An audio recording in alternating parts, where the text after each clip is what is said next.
सावन का पवित्र महीना चल रहा है। देश भर में शिवरात्रि को लेकर काफी उत्साह नजर आता है। शिवरात्रि के खास मौके पर देश भर के शिव मंदिरों में श्रद्धालुओं की भारी भीड़ उमड़ी। महादेव का जलाभिषेक करने के लिए शिवालयों में भक्तों की लंबी कतारें देखने को मिली और जय जयकार और बम भोले की गूंज सुनाई दी। दूर दूर से कांवड़िए भी पवित्र नदियों का जल लेकर महादेव का अभिषेक करने के लिए पहुंचे। दिखाते हैं इस पर हमारी खास पेशकश।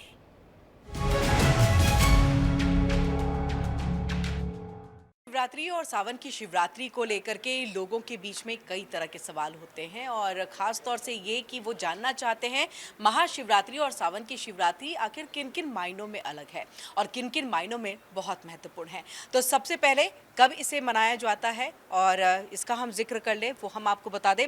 देखिए, हर साल फाल्गुन मास की कृष्ण पक्ष की चतुर्दशी तिथि है उसमें इसे मनाया जाता है। महाशिवरात्रि तब मनाई जाती है जो कि फरवरी और मार्च के महीनों में है।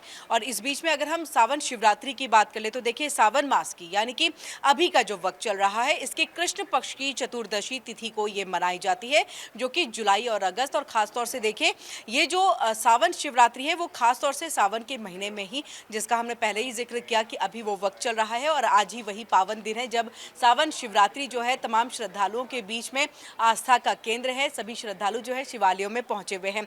इन सब के बीच में देखिए महाशिवरात्रि को लेकर के अब धार्मिक महत्व क्या है और सावन शिवरात्रि को लेकर के धार्मिक महत्व क्या है उसका जिक्र कर लेते हैं। तो भगवान शिव और माता पार्वती के विवाह का पर्व ये माना जाता है और इसे हर साल सबसे पवित्र शिवरात्रि के तौर पर जो है वो जाना जाता है। वहीं सावन शिवरात्रि की अगर हम बात करें तो खास तौर से इसमें भगवान शिव जो है उनकी पूजा अर्चना की जाती है। उनके तप ध्यान और उनका जलाभिषेक को लेकर के जो है तमाम विशेष कार्य जो है वो किए जाते हैं। और इसी के साथ देखिए कि दोनों पर्वों पर उपवास रात्रि जागरण जरूर होता है, लेकिन इसी के साथ शिवलिंग पर जलाभिषेक भी किया जाता है। और ये दोनों ही, चाहे महाशिवरात्रि की हम बात करें या फिर सावन शिवरात्रि की हम बात करें, तो दोनों में ही ये कार्य एक जैसे ही किए जाते हैं। लेकिन महाशिवरात्रि पर देखिए उपवास जो होता है यानी कि जो हम फास्ट करते हैं वो बहुत अलग तरीके से और एक तरह से कहे कि थोड़ा टफ होता है इस उपवास को करना। और वहीं अगर हम बात सावन शिवरात्रि की कर ले तो थोड़ा सरल तरीके से आप उपवास जो है वो कर सकते हैं। महाशिवरात्रि में देखिए पूजा का एक विशेष ध्यान जो है वो रखना पड़ता है जो कि 4 प्रहर विधि में इसका जो है पालन किया जाता है। और साथ ही देखिए श्रावण सोमवार व्रतों का भी हिस्सा है यहाँ पर। इन सब के बीच में महाशिवरात्रि पूरे भारत में बड़े स्तर पर मनाई जाती है। खास करके काशी, उज्जैन, सोमनाथ या फिर केदारनाथ की हम बात कर ले तो यहाँ पर महाशिवरात्रि का आयोजन होता है। बहुत ही बेहतरीन तरीके से इसे मनाया जाता है। वहीं अगर हम बात कर ले सावन शिवरात्रि की तो खास तौर से ये उत्तर भारत यानी कि देखिए यूपी, बिहार, झारखंड, इन सब जगहों पर जो है धूमधाम के साथ इसे मनाया जाता है। और ख़ास तौर से कांवड़ यात्रा के दौरान इसका एक विशेष महत्व होता है। श्रावण मास का महीना बेहद ही खास माना जाता है, बेहद शुभ माना जाता है और इसके पीछे कई सारी कथाएं हैं। एक कथा तो ये है कि जब हम अमृत मंथन की बात करते हैं और उस दौरान हमने देखा था कि भगवान शिव ने किस तरह से अपने कंठ में धारण किया था विष, और एक कथा ये है।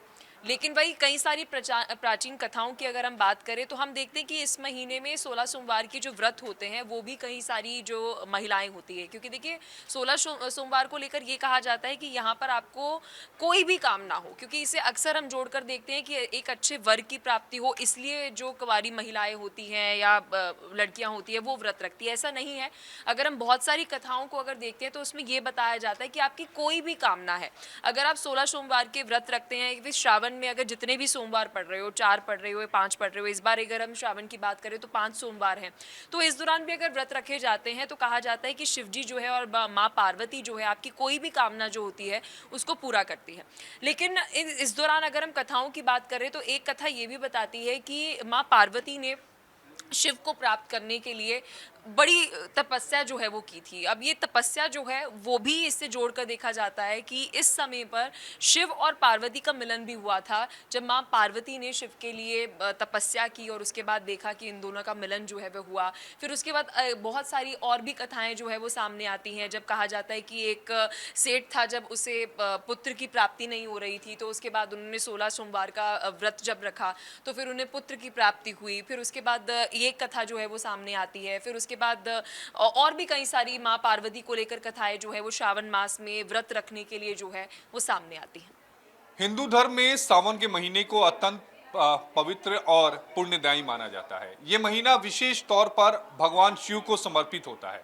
मान्यता भी यह है कि सावन भगवान शिव का प्रिय महीना है और इस दौरान आराधना, व्रत और धार्मिक अनुष्ठान अनेक गुणा पुण्य जो हैं वो प्रदान कराते हैं।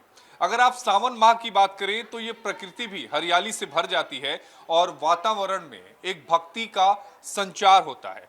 इस महीने में भगवान शिव की जो भक्त हैं वे विशेष रूप से पूजा करते हैं। मंदिरों में रुद्राभिषेक, जलाभिषेक, बेलपत्र अर्पण और ओम नमः शिवाय मंत्र की जाप की गूंज जो है वो सुनाई देती है। बात अगर हम सावन के शिवरात्रि की करें तो इसका अपना एक विशेष महत्व है। जो भी भक्त इस दिन यानी महाशिवरात्रि के दिन जो सावन में पड़ती है उस दौरान व्रत करता है, रुद्राभिषेक करता है या फिर मंत्र जाप करता है तो उसे 100 गुना अधिक पुण्य की प्राप्ति होती है। सावन के महीने में भगवान शिव की पूजा और अभिषेक करने से जो विशेष पुण्य जो है उसका फल मिलता है। इस महीने में लोग दान भी करते हैं, व्रत करते हैं और धार्मिक कार्यों का बहुत ज्यादा महत्व होता है। सावन में शिव जी की आराधना से सभी मनोकामनाएं पूरी होती हैं। सुख, समृद्धि और शांति जो होती है वो घर में आती है और यही वजह है कि महाशिवरात्रि के दिन जो कावड़ लेकर जो भोले चलते हैं वो अपने अपने जहाँ पर उनकी मान्यता होती है वहाँ पर वो जलाभिषेक करते हैं माँ गंगा के जल से या फिर अलग अलग नदियों के जलों से वो जलाभिषेक करते हैं। और यही वजह है कि महाशिवरात्रि का सावन में जो पड़ती है उसका विशेष महत्व है कि अगर इस दौरान कोई भी चाहे अगर आप पुष्प अर्पित करिए, जलाभिषेक करिए या फिर रुद्राभिषेक करिए, उसका जो पुण्य का महत्व है वो कई गुना बढ़ जाता है। सावन शिवरात्रि के पावन मौके पर शिवालयों में आज देवाधिदेव महादेव का जलाभिषेक करने के लिए बड़ी संख्या में भक्त उमड़े हुए हैं। चारों तरफ भक्त ही भक्त नजर आ रहे हैं जो महादेव का अभिषेक करना चाहते हैं। देवाधिदेव पर जल, पुष्प, बेलपत्र, अकमन का फूल अर्पित करके महादेव को प्रसन्न करना चाहते हैं और अपनी मनोकामना पूरी हो इसके लिए सिद्धि पाना चाहते हैं। लेकिन इन सब के बीच सवाल ये उठता है कि आखिर शिवरात्रि का महत्व क्या है। सावन शिवरात्रि को लेकर 2-3 कथाएं बड़ी प्रचलित हैं जिसका जिक्र करना बहुत ज़रूरी हो जाता है, क्योंकि जब हम शिवरात्रि का जिक्र करते हैं तो उन कथाओं का भी जिक्र होना चाहिए, जो पौराणिक मान्यताएं हैं उनका भी जिक्र होना चाहिए। सावन शिवरात्रि की सबसे प्रसिद्ध कथा जो है वो समुद्र मंथन से संबंधित है, जो शिव पुराण में वर्णित है। ये कथा भगवान शिव के नीलकंठ स्वरूप को दर्शाती है। देवताओं और असुरों ने अमृत प्राप्त करने के लिए समुद्र मंथन करने का निर्णय लिया। मंथन के लिए मंदार पर्वत को, मथानी और वासुकी नाग को रस्सी बनाया गया। मंथन के दौरान समुद्र से कई रत्न निकले, लेकिन साथ ही एक हलाहल निकला जिसे भयंकर विष के तौर पर जाना गया।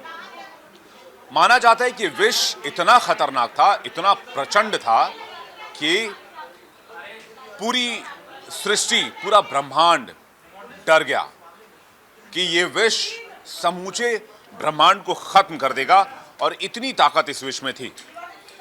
इसके लिए जब उपाय की बात हुई, जब सभी देवताओं ने, असुरों ने उपाय की बात की, तो कहा गया कि इसका हल कोई अगर दे सकता है तो वो महादेव दे सकते हैं, देवाधिदेव महादेव दे सकते हैं। इसलिए सब लोग, जितने भी देवता थे, असुर थे, सब महादेव की शरण में गए और उनसे इसका हल मांगा। साथ ही ये अनुरोध भी दर्ज किया कि अगर ये विष संसार में रहा, ब्रह्मांड में रहा, सृष्टि में रहा, तो ये पूरी सृष्टि को खत्म कर देगा। एक लोटा जल में प्रसन्न होने वाले महादेव पूरी सृष्टि पर मंडराने वाले इस खतरे को लेकर चिंतित हो गए, और तब जाकर महादेव ने इस विष को खुद पीने का फैसला किया। लेकिन कहा जाता है कि अगर ये विष महादेव के शरीर में उतर जाता तो उनको भी नुकसान पहुंचा सकता था। इसलिए महादेव ने इस विष को कंठ में धारण किया, और इसलिए उन्हें, इसकी वजह से उनका कंठ जो है वो नीला पड़ गया और इसलिए उन्हें नीलकंठ के नाम से जाना गया। हालांकि यह भी कहा जाता है कि माता पार्वती ने विष को उनके कंठ से नीचे उतरने से रोकने के लिए उनका गला थाम लिया। इसके बाद भगवान शिव ने अपने भक्तों को आशीर्वाद दिया कि जो भी सावन मास में उनकी पूजा करेगा उसे कष्टों से मुक्ति और सुख समृद्धि मिलेगी। माना जाता है यह घटना सावन मास में हुई थी, इसलिए इस महीने में शिवरात्रि का विशेष महत्व है। सावन में शिवलिंग पर जल दूध चढ़ाने की जो प्रथा है वो इसी कथा से प्रेरित है, क्योंकि शिव के कंठ को शीतल करने का प्रतीक माना जाता है। सावन शिवरात्रि का एक और महत्व यह है कि भगवान शिव और माता पार्वती के विवाह से जुड़ा हुआ है। यह कथा प्रेम, समर्पण और तप की महत्ता को दर्शाती है। एक और जो है कथा है वो लुब्धक की कथा है। कथा शिवरात्रि की सामान्य कथाओं में से एक है, लेकिन सावन महीने में इसका विशेष महत्व है। ये भक्ति की शक्ति और भगवान शिव की दयालुता को दर्शाती। कहानी क्या है? लुब्धक नाम का एक शिकारी जंगल में शिकार करता था। वो ना तो धार्मिक था और न ही शिव का भक्त। एक बार सावन मास की चतुर्दशी को, जब शिवरात्रि मनाई जाती, उसी रात को वो शिकार की तलाश में जंगल में भटक रहा था। रात होने पर वो बेल के पेड़ पर चढ़ गया, जिसके नीचे एक शिवलिंग था। रात भर जागने के लिए उसने बेलपत्र तोड़कर नीचे फेंकना शुरू किया, जो अनजाने में शिवलिंग पर गिर रहा था। साथ ही उसने अपने पास का पानी भी शिवलिंग पर चढ़ा दिया। यह सब अनजाने में हुआ, लेकिन सावन शिवरात्रि की रात भगवान शिव की पूजा का विशेष महत्व था, तो शिव जी लुब्धक की इस अनजानी भक्ति से प्रसन्न हो गए और उसे मोक्ष प्रदान किया। साथ ही उसके जीवन के सारे पापों को हर लिया, उसके सारे कष्टों को मिटा दिया।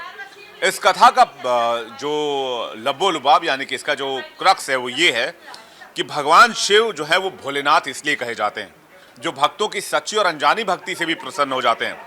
इसलिए सावन में बेलपत्र और जल चढ़ाने की प्रथा भी इस कथा से प्रेरित बताई जाती है।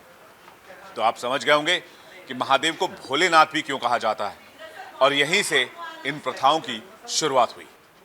सावन में स्वास्थ्य, समृद्धि, तरक्की के लिए, मनोकामना पूर्ति के लिए भगवान भोलेनाथ, भोले शंकर की पूजा अर्चना की जाती है। वैसे तो साल के 365 दिन भोलेनाथ की पूजा की जाती है, और उनका जलाभिषेक उनको करने से, उनको जल चढ़ाने से लाभ ही लाभ की प्राप्ति होती है। इसमें कोई डाउट नहीं होना चाहिए, कोई संशय नहीं होना चाहिए।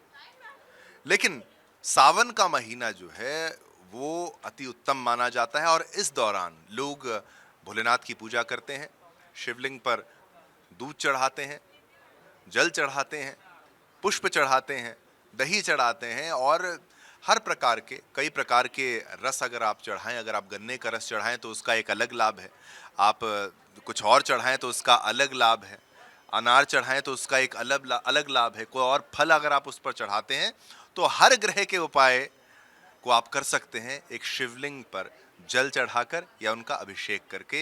ये शक्ति है भोलेनाथ की, और वो भोले हैं इसलिए स्वीकार कर लेते हैं, जल्दी स्वीकार कर लेते हैं और मनोकामना पूर्ण कर देते हैं। और देवादिदेव महादेव से बड़ा कौन। लेकिन यह है कि भाई आपकी मन जो है बिल्कुल साफ, मन एकदम, मन चित्त एकदम पवित्र हो, और आप जाइए भोले की पूजा करिए और आपको लाभ ही लाभ मिलेगा। आप देखिए, आपको बता दें कि जल, दूध, बेलपत्र, अन्य पूजन सामग्री अर्पित करने से रोगों का नाश होता है, शोक का नाश होता है, संकट दूर हो जाता है, और साथ ही साथ मन की इच्छाएं पूरी होती हैं और जीवन में समृद्धि आती है। सावन के महीने में भगवान शिव की पूजा करने से देखिए स्वास्थ्य, समृद्धि और ये सब चीज़ें तो मिलती हैं। और भगवान भोलेनाथ की बात की जाए तो फिर हर आशीर्वाद देने का सामर्थ्य उनके पास है, बस आप उतनी भक्ति करने का सामर्थ्य रखते हो, ये आपको मैं बताता चलूं। तो आप इसमें व्रत कर सकते हैं। सोमवार के व्रत का बहुत बड़ा महत्व है। शिवलिंग पर अभिषेक कर सकते हैं, चाहे आप उस पर जल ही चढ़ाएं, दूध चढ़ाएं, सामर्थ्य के अनुसार जो चढ़ा सकते हैं। एक पुजारी से आप सलाह ले सकते हैं, उनसे पूछ सकते हैं क्या करने से क्या लाभ होगा, और साथ ही साथ बेलपत्र, धतूरा, भांग अर्पित करना अति लाभकारी माना जाता है। रुद्राभिषेक किया जाता है, शिव जी के मंत्रों का जाप कर सकते हैं, उच्चारण कर सकते हैं, शिव चालीसा का पाठ कर सकते हैं, बहुत लाभ होगा आपको। देवादिदेव महादेव का नाम लेंगे, लाभ ही लाभ होगा, आगे ही आगे बढ़ेंगे। और श्रद्धा और भक्ति, लेकिन नियमों के पालन के साथ करें।